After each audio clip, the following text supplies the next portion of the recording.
Hey guys, and welcome back to my YouTube channel. This video is very unusual and it is different from the previous ones that I did. Here I wrote a video game code, and in this video I'm gonna talk about it. So first of all, I created a video game on the canvas. As we know, the canvas is an element in HTML. That's why we create an HTML file over here. Then we create a canvas, give it an identifier called game, and close it. In the script, we call document HTML to get element by ID, which is called game. The next step that we do is to give a canvas what type of dimension we want.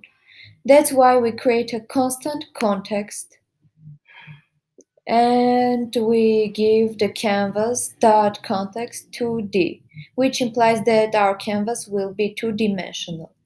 Then we give size of our canvas, width and height.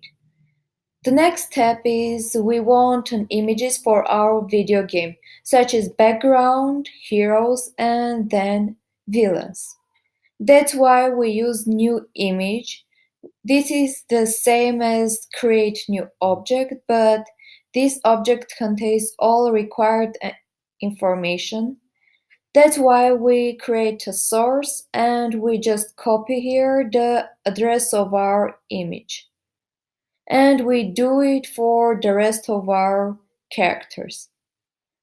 Then we create a random function which we will use it later, and I'll explain it why. We create a object called spaceship space, which contains information about our hero, such as the location.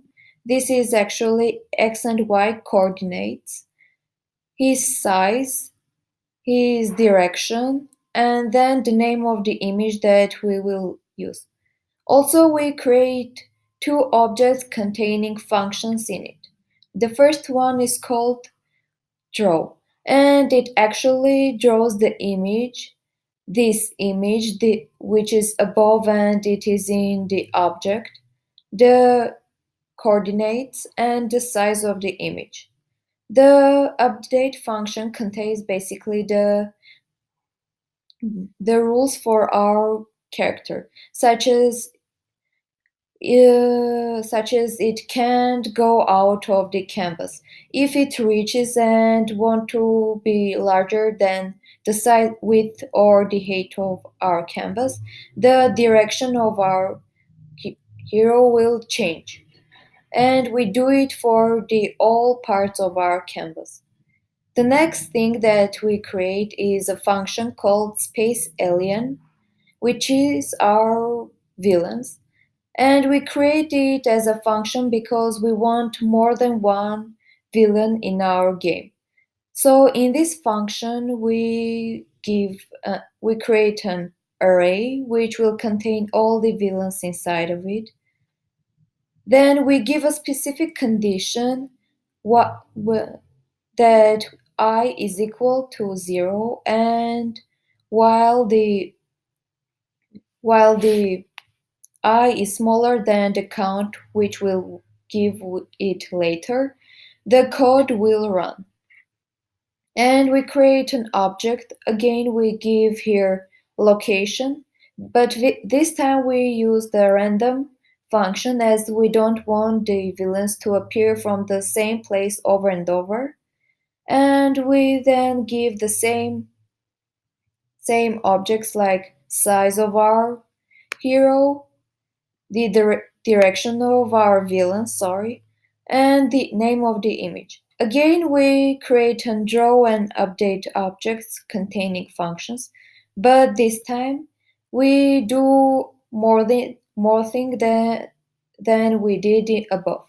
This time in update function, we add a specific condition.